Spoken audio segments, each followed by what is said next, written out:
आज क्लास 6 है,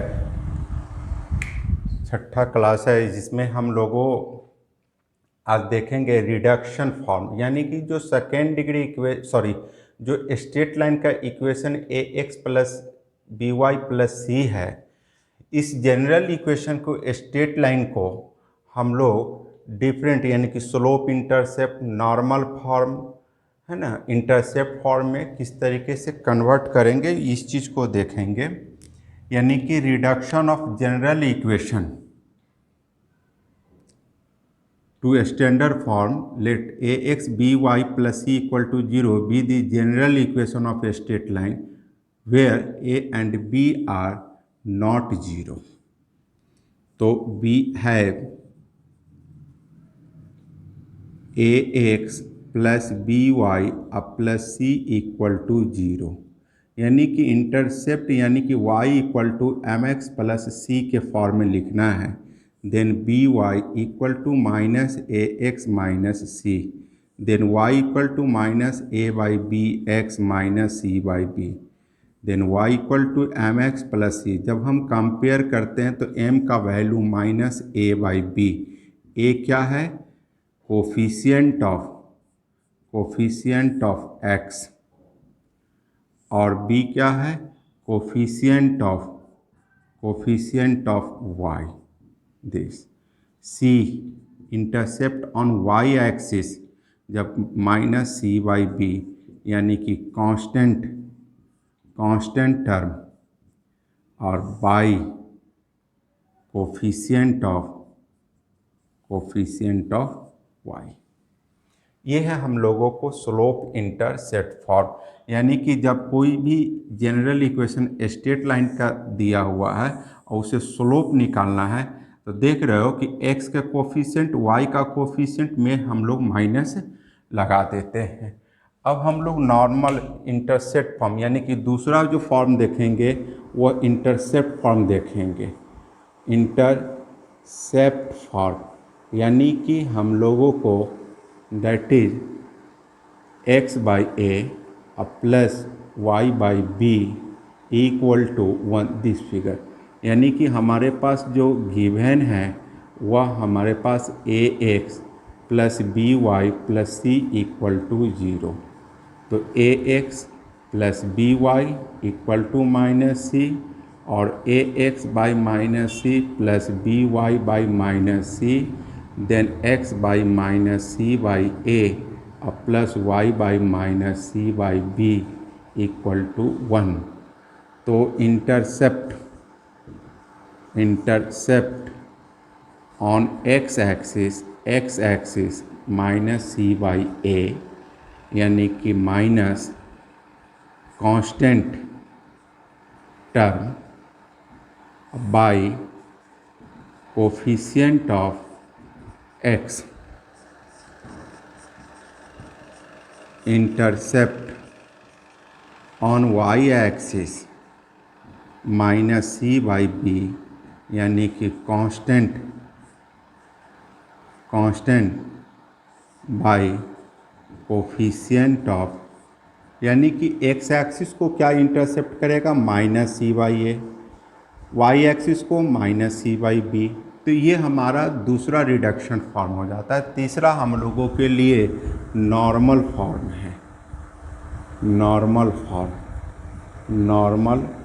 form this form, यानी कि x cos alpha plus y sine alpha equal to p। इस फॉर्म में हम लोगों को कन्वर्ट करना है कि x cos alpha plus y sine alpha equal to, यानी कि हमारे पास जो गिवन है वह a x plus b y और प्लस सी इक्वल टू 0। एक चीज़ याद रखोगे, जब भी इसमें नॉर्मल में हम चेंज करेंगे तो सी को ऑलवेज पॉजिटिव रखेंगे। Minus A x minus B Y equal to C, minus A के जगह पर R cos theta, minus B के जगह पर आर साइन थीटा पुट कर दीजिए, minus R cos theta X plus R sine theta Y equal to C X cos theta और plus Y sine theta equal to C by R, यानी कि X cos theta और plus Y sine theta equal to C by root under A square plus B square.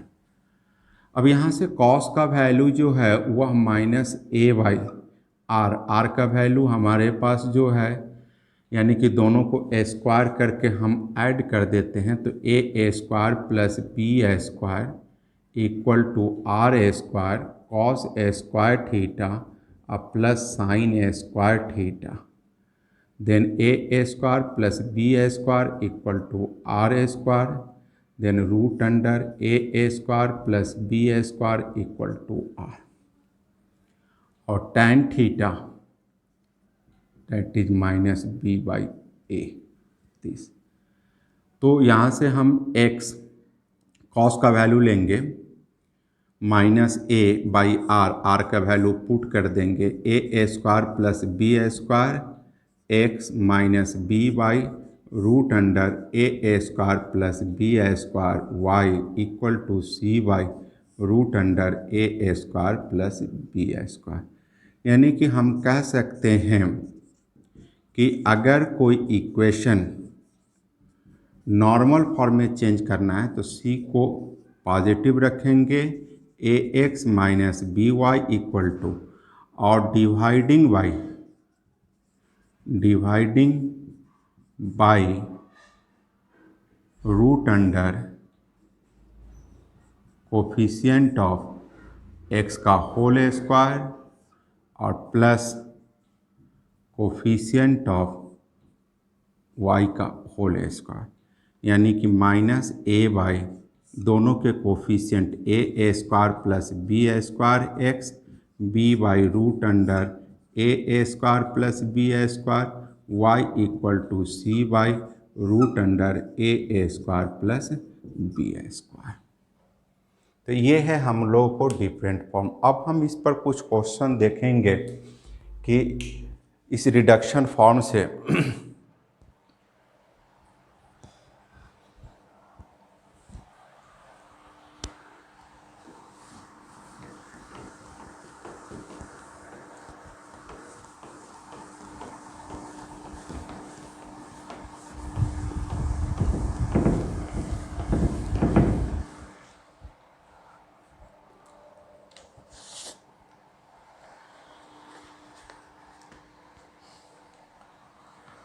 यानी कि x plus root three Y plus 4, इसको पहला हम लोग slope intercept form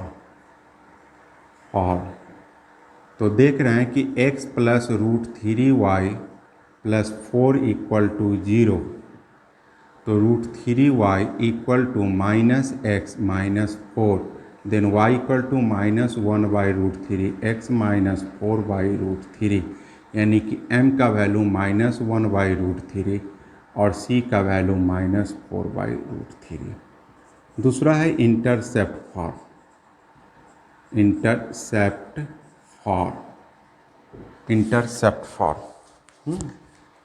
intercept form में हम लोग या तो डायरेक्ट फार्मूला यूज करें या प्रोसेस से भी हम क्वेश्चन बना सकते हैं, कोई बहुत बड़ी चीज़ नहीं है। यानी कि x plus root three Y equal to minus 4 x by minus 4 अब plus y by minus 4 by root three equal to 1, यानी कि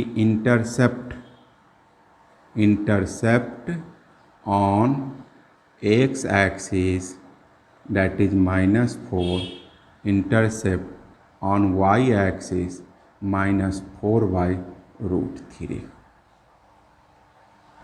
तीसरा है हम लोगों को नॉर्मल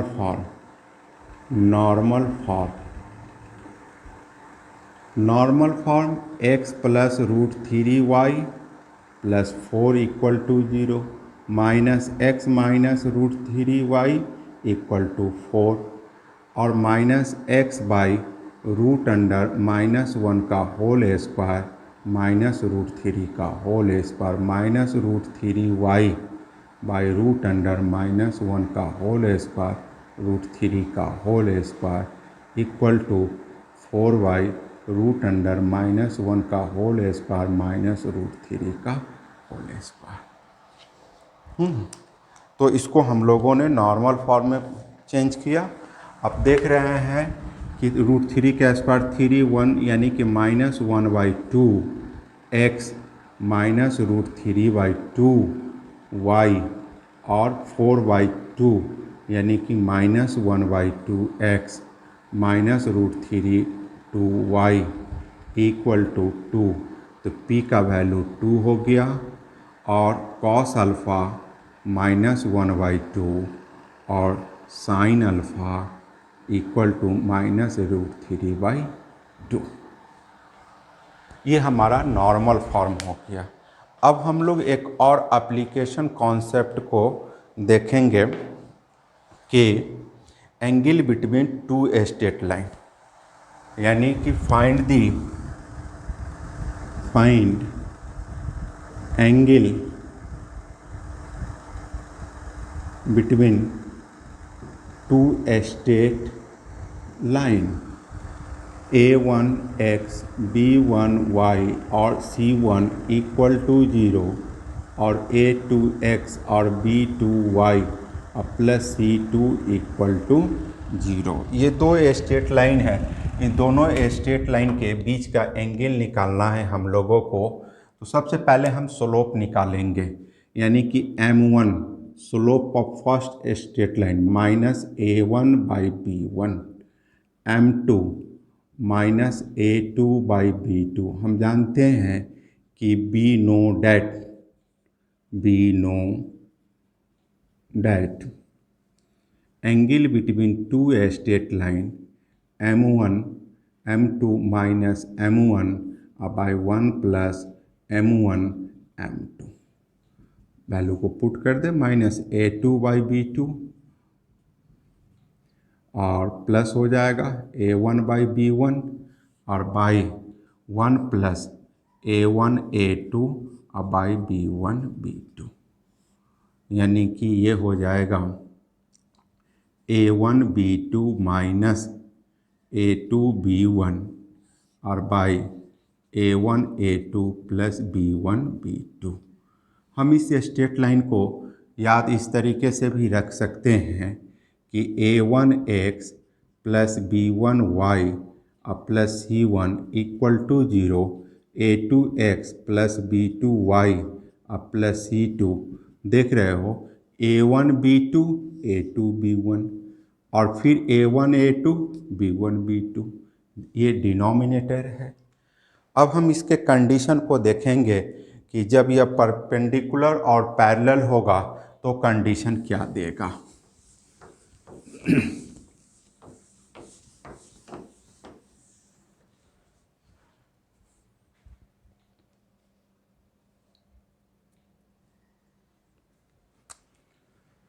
तो हम देख रहे हैं कि angle between two straight line that is tan theta equal to a1 b2 minus a2 b1 by a1 a2 plus b1 b2। पहला कंडीशन है हम लोगों को कंडीशन फॉर पैरेलल, यानी कि थीटा इक्वल टू 0। तो tan 0 दैट इज 0, इसको 0 करोगे that is a1 b2 minus a2 b1 equal to 0, a1 b2 equal to a2 b1, यानी कि a1/a2 equal to b1/b2। Condition for perpendicular theta equal to 90, तो tan 90 equal to infinity. तो infinity के लिए denominator 0 होना चाहिए, यानी कि a1 a2 plus b1 b2 equal to 0। अगर दो लाइन आपस में पैरेलल है तो याद रखो कि दोनों का रेशियो सेम होगा।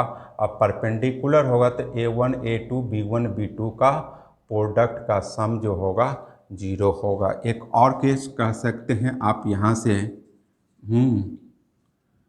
कोइंसिडेंट के लिए, मतलब दोनों स्ट्रेट लाइन जब सेम रहे तो उस केस में A1/A2 B1/B2 equal to C1/C2। तो हम लोग इस स्लोप के मदद से जनरल इक्वेशन के बीच के स्ट्रेट लाइन को भी हम लोगों ने देखा। अब हम लोग इस पर कुछ क्वेश्चन देखेंगे कि angle between two straight line, angle between two straight line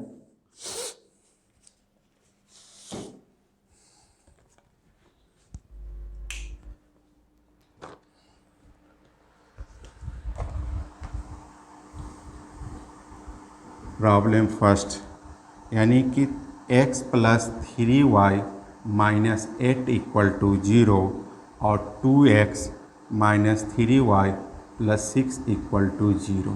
तो हम जान रहे हैं कि angle between two straight line A1 B2 - A2 B1 by A1 A2 और प्लस B1 B2 आप लगा सकते हो, दैट इज 1 × -3 और -2 × 3 1 × 2 और +3 × -3, यानी कि -3 - 6 और 2 - 9, यानी कि हम कह सकते हैं 9/7। प्रॉब्लम सेकेंड कि 3x + 4y + 7 एंगल बिटवीन, यानी कि 24x - 3y plus 4x, sorry. तो देख रहे हैं कि अगर हम इस कंडीशन में A1 A2 और प्लस B1 B2 लेते हैं, यानी कि कंडीशन फॉर परपेंडिकुलर, तो 12 - 12 0, इसलिए कह सकते हैं कि given line will be perpendicular, दोनों लाइन एक दूसरे के परपेंडिकुलर होगा।